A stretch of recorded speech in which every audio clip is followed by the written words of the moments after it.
Welcome to Lions MTB Trail Tours. Today I'm going to take you down Reverence, one of the newest trails in the Snoqualmie I-90 corridor region, located an hour east of Seattle. It's a 1.9 mile long, single black diamond, natural flow tech trail descending 1,200 feet, built by volunteers of Evergreen Mountain Bike Alliance. It is part of Raging River's trail system's newest expansion and keeps with the vibe of the other trails in the region. Steep and natural, it has two double black diamond options partway down that I included at the end of this video.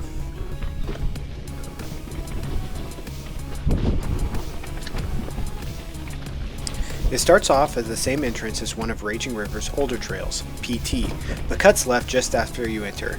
It has a nice flow of well-defined, natural, slight bench cut with a fair number of rocks and roots that really matches with the region's definition of a single black diamond.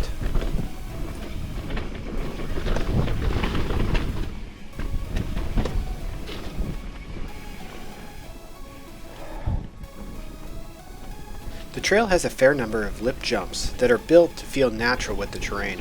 Unfortunately, I don't know the trail well enough yet. I've only ridden it twice, and haven't gotten the speed to clear them all, but with a few laps it should start flowing together very well. Ooh, all over the place. Pretty quick after you drop in, you come across the first trail split. The single black diamond goes to the right, and the double black diamond cuts left. First I will show you the single black diamond. Skip ahead to 1040 for the first of the double black diamond routes. The single black diamond is pretty tame. It reminds me a lot of Raging River's iconic spicy blue CCDH. I would even say their scale level is closely matched. Nothing too difficult. I rode it 2 days back to back in the wet, so the routes were quite slimy, but without the rain I would put this section as a spicy blue or even an easy black.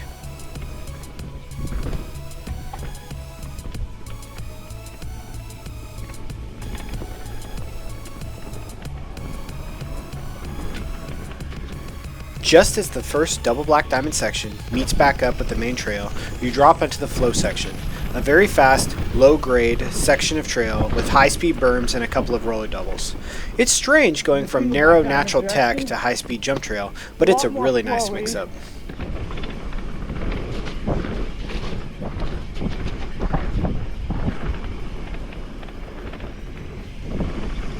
I wouldn't say it's much harder. It's a little bit more flowy.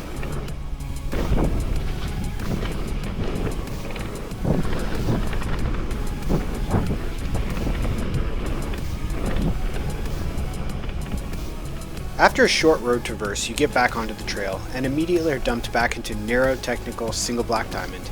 It starts to meet a single black diamond rating the lower you get down the trail, and it is noticeably harder than the previous section in single track.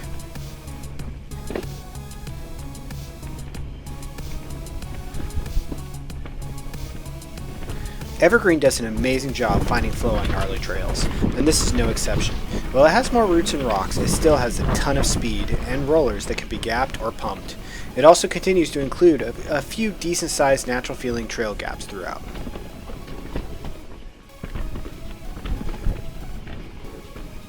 Shortly after the road traverse, we come to the second double black diamond cutoff. Skip ahead to 1125 for that tour.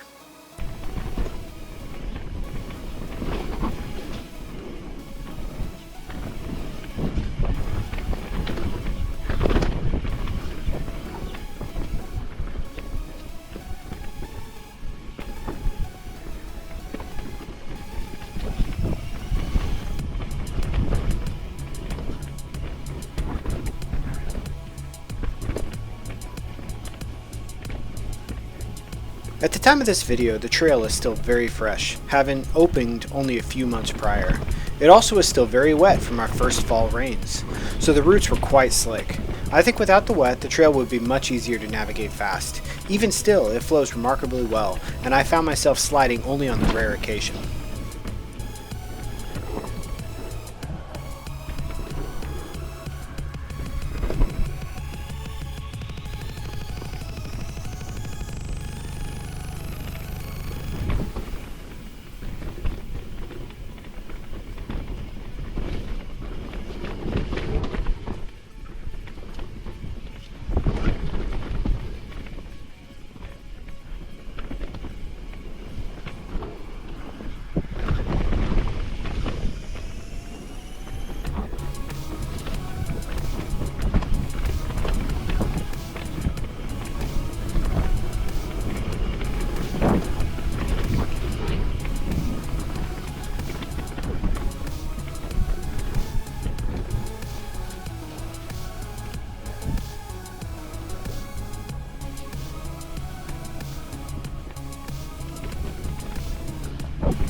some more breaks than I meant to do.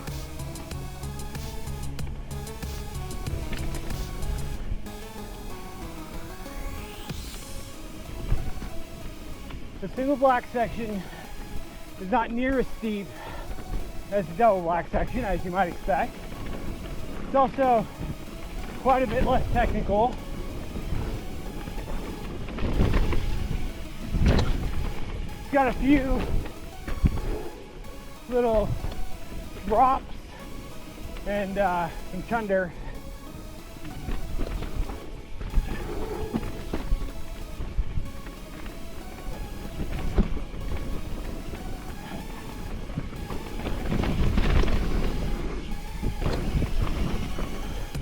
A couple of little natural trail jigs.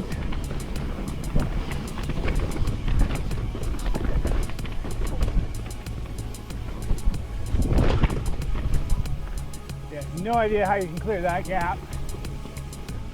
The gap in question is small, only about a bike length, but it has a slight step of design and the run into it is a little technical with a drop right before into a flat corner. I've only had a chance to ride this section twice and I am not sure the line or speed needed, but people are definitely hitting it, so I would say it's my own lack of skill. Let me know how it goes for you. And here we meet with the double black.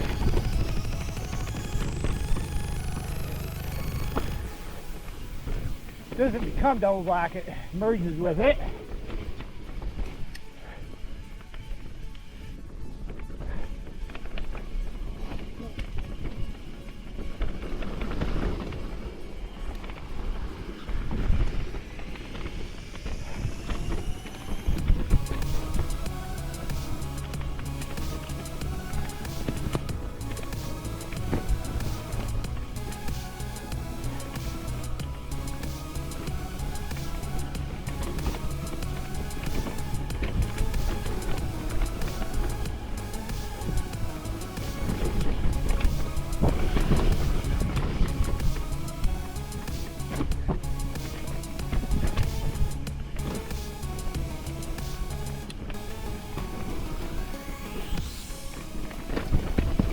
As we near the bottom of the trail, there are a couple of steep corners and rock gardens that blur the line between a regional single black diamond and double black diamond. They are still quite easy if you have ridden everything up to this point, but it's worth noting and maybe stopping to have a look at before you ride them the first time.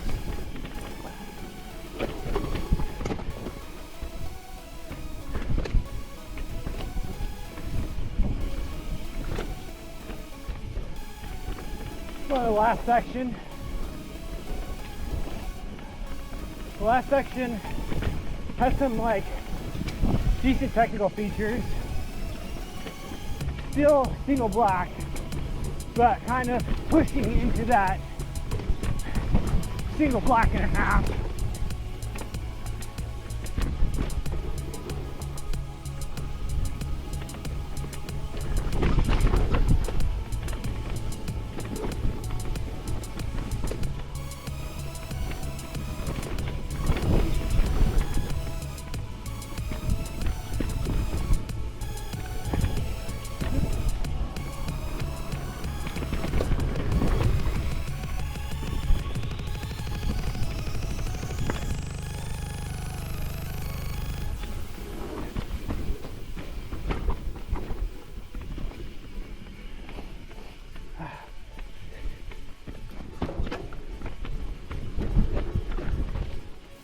A short bridge crossing indicates you are nearly at the bottom of the single black diamond, and leads into the last section of single track that includes one of the hardest rock gardens on this section of trail.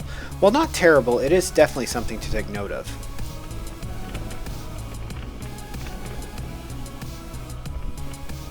The very last section drops down to the road, the climb trail.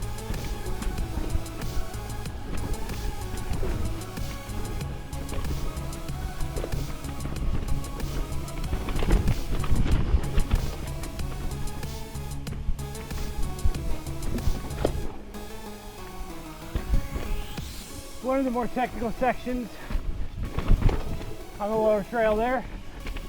Not terrible, but especially when it's wet, feels a little bit more hard than it is.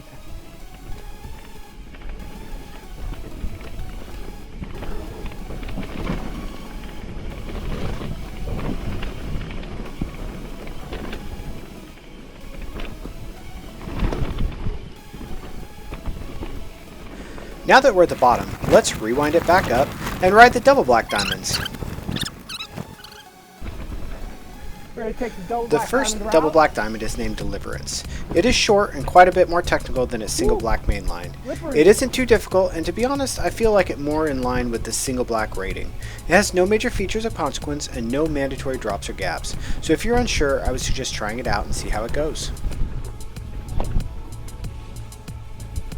Definitely slick.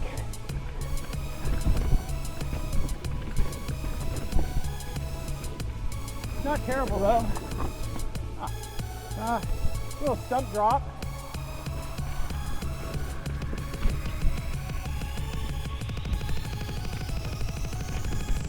We drop back into the trail again. Again, double black diamond. See what this is. Nice little step The second down. double black trail is unnamed at the time of this video. It is quite a bit longer and cuts off a number of switchbacks on the main trail. This one truly holds a double black diamond rating. It starts off with an optional step down from the main trail into it, and then it becomes very steep, in line with the double black section of PT, or even parts of Predator over on Tiger Mountain.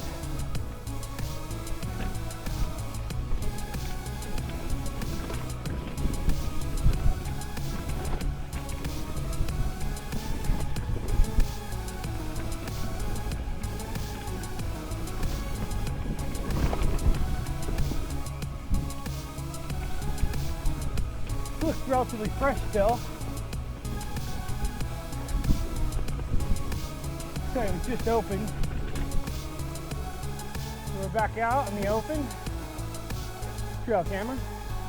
Reverence, double black diamond continues.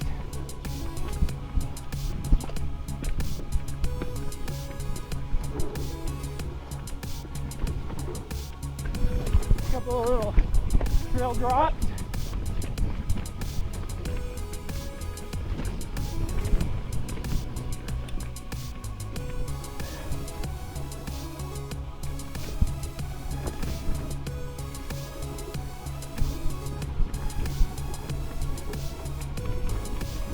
Gets pretty steep, but not terrible.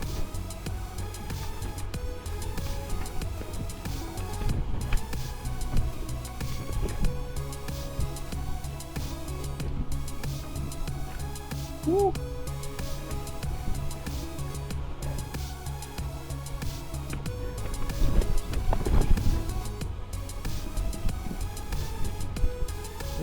The trail is very steep, and with how loose and wet it was, I was on the edge of my control zone. There is a blind drop near the bottom of the steepest section. It is only around 3 feet, but without knowing what exactly it was, I stopped to take a look. It has very low consequence and can be ridden blind if you know what you're doing. Drop. Ooh, nice. Easy drop, but the mud is pretty gummy. Woo! Definitely feels a double black diamond roll. Looks like we come back into the main trail here. Reverence is an instant classic in the Raging River trail system. A little sprinkling of everything from flowy tech, flow jumps, and tech gnar. You'll find something you like. I can't wait until I get a chance to ride it when it's dry. I definitely recommend giving it a shot. You will not be disappointed. And as always, a huge thank you to Evergreen Mountain Bike Alliance for another great trail. Please donate. They can't do it without us. In this video, I am riding my 2023 Specialized Enduro S-Works, set up with a custom mixed wheel build. Thanks for watching Lions MTB Trail Tours. I hope you had a great time. Please like and subscribe for more videos, and check us out on Instagram at lionsmtb_trail tours. If you have any suggestions or trails you want to see, please leave a comment. We will see you out on the trail. Tell us what's up and grab a sticker.